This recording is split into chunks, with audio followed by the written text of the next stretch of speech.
আসসালামু আলাইকুম। রামাদান মোবারক। কেমন আছেন সবাই? আশা করছি সবাই অনেক ভালো আছেন।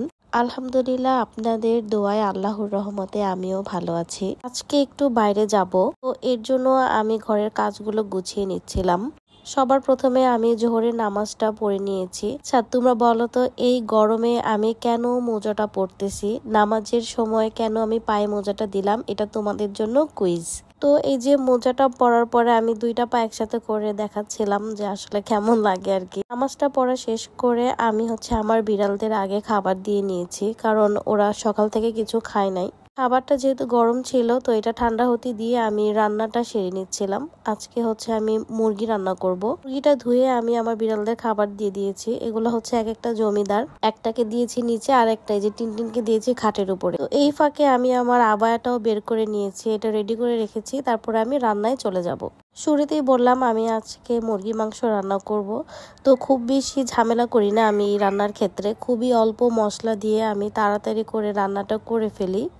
শুরুতে আমি পেঁয়াজ দিয়ে তারপরে হালকা কয়েকটা মশলা দিয়ে মশলাটা ভালো করে কষিয়ে আমি মুরগিটা রান্না করব। গরুর মাংস হোক বা মুরগির মাংস হোক, আমি অনেক বেশি মশলা দেওয়া পছন্দ করি না। যতটুকু প্রয়োজন আমি ওই সীমিতর মধ্যেই রান্না করতে পছন্দ করি। তো কথা বলতে বলতে এদিকে আমার মুরগিটাও রান্না হয়ে গেল। তো এখন আমি যে রেডি হব, রেডি হয়ে বের হব। আমার মুরগির তরকারির কালারটা কেমন হয়েছে অবশ্যই তোমরা জানাবা। এই আমার মুরগির তরকারির ফাইনাল লুক। তারপরে আমি রেডি হয়ে যখন বাইরে বের হয়েছিলাম, তখন একটা ছোট বিড়ালের ছানা আসছিল দরজার সামনে। তো ওকে একটু ক্যাট ফুড দেওয়ার পরে আমি চলে যাব, কিন্তু ও আমার পিছু ছাড়তেছিল না। ও ভাবতেছিল আমি যেন কোথায় যাচ্ছি, ও আমার সাথে যাবে। তাই ও আমার পিছু পিছু গেট পর্যন্ত গিয়েছিল। ওকে আমি বলছিলাম তুমি থাকো, আমি এসে তোমাকে আদর করব বা তোমাকে কোলে নিব, কিন্তু ও আমার কথা শুনতেছিল না। রাস্তা দিয়ে যাওয়ার সময় দেখলাম ভালো কাজের হোটেল। এখানে একটা মাত্র ভালো কাজ করলে তার বিনিময়ে খাবার দেওয়া হয়। এই বিষয়টা আমার অনেক ভালো লাগছে দেখে। কোথায় যাব সেটা তো আপনাদেরকে বলাই হলো না। আজকে আমাদের ছোট্ট বাবুর বার্থডে, মানে আমার বোনের বার্থডে।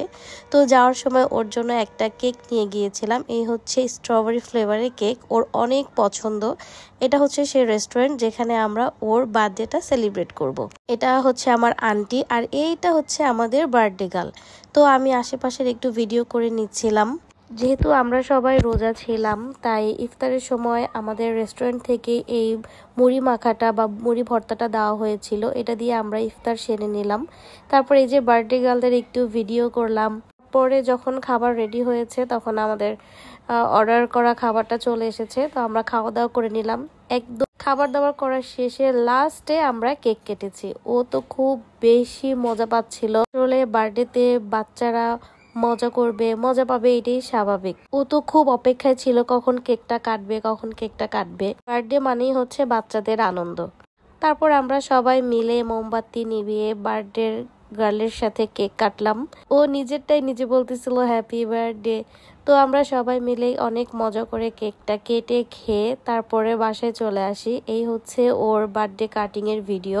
তো সবাই আমার বোনের জন্য দোয়া করবেন, ও যেন খুব ভালো মানুষ হয়, আল্লাহ যেন ওকে সুস্থ রাখে, ওকে যেন আল্লাহ নেক হায়াত দান করে। সবাই ওর জন্য দোয়া করবা।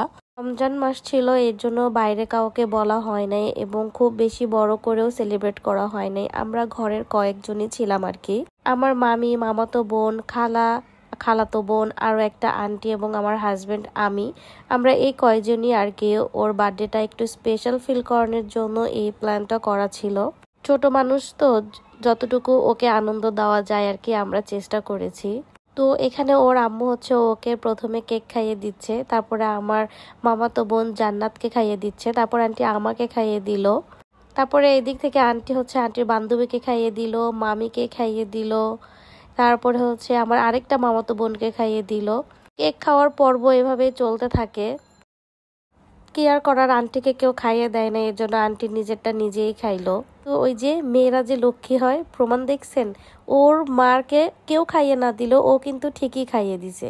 বাচ্চারা নিষ্পাপ হয়, এটাই তার বড় প্রমাণ। তো এটাই ছিল আজকে আমাদের ভিডিও। তোমাদের ভিডিওটা কেমন লেগেছে অবশ্যই কমেন্ট করে জানাবা। সবাই ভালো থাকো, সুস্থ থাকো। আল্লাহ হাফেজ। Thanks for watching.